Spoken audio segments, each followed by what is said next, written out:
Polish language is super difficult. I know it even as a native Pole. Let's not sugarcoat, it's just crazy. But many Polish people consider English very hard to learn, and these might be the reasons why, so let me tell you about things that Polish language has easier. Number 1.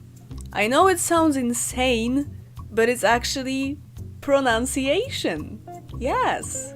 I know some things seem impossible to say in our language, like chrząszcz, but comparing to English, Polish pronunciation is very logical.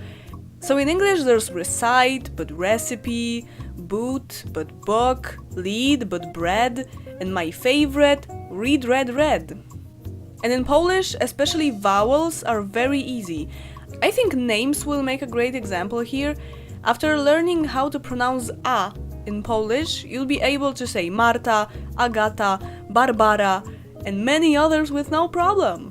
Because unlike English ones, Polish vowels are exactly the same in every single fucking word. The only problem is learning the Polish exclusive phones, like ży, szy, on, etc. However, there are a really few rules and exceptions for pronunciation that are easy to learn and quite natural because they come from the difficulty of reading the word as written. For example, the ży phone becomes a sh sound after these consonants.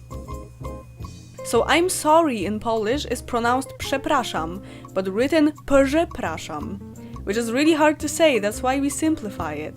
Or there are only a few words that we don't read all letters in, and it's mostly numbers.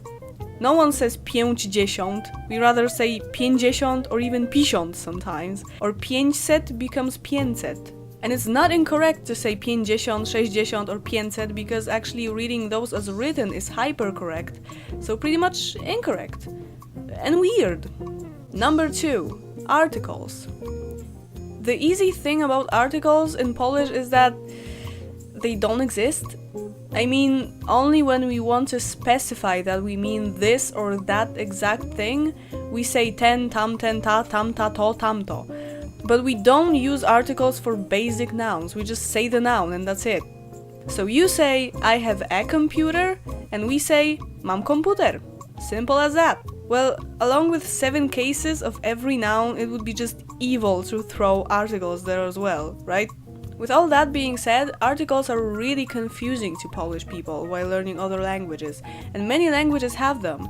That's why you can often hear Polish people just skipping articles when they speak English. Number 3. Tenses. When Polish people learn English, at some point they find out that there are 16 tenses in this language, and that's really terrifying even though half of them are barely ever used.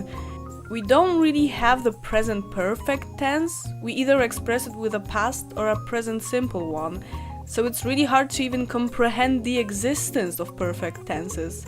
Therefore, they are a huge problem to Polish people. And at first it seems like Polish only has about 3 tenses, but actually we also have the continuous ones for either past, present or future, so that makes 6 already. But I think the lack of perfect tenses makes our lives easier a little bit. Although in archaic Polish you can see past perfect, but now we only use it in literally one sentence, which is I should've or I shouldn't have. And conditionals also count as tenses, right? So let's talk about those too. Same as pronunciation, conditionals are very logical in Polish language.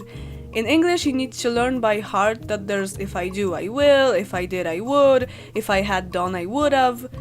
And it might be really weird to native English speakers, but in Polish it's all conditional 0, just concordant to a certain tense. That means we have if I will, if I would, and so on. And English conditionals are probably the hardest grammatical thing to learn by Polish people. Not intuitive at all. So these are the things I think Polish is easier in. If there's something else you can think of, or you don't agree with something I said, feel free to comment. Thank you very much for watching, and at the end I will drop you a fun fact. Double negative is not a mistake in Polish. You can say I don't have nothing and it's perfectly fine. It's actually the only way to say it. Yep. Remember to subscribe and like, comment if you like the video, and see you in the next one. Bye!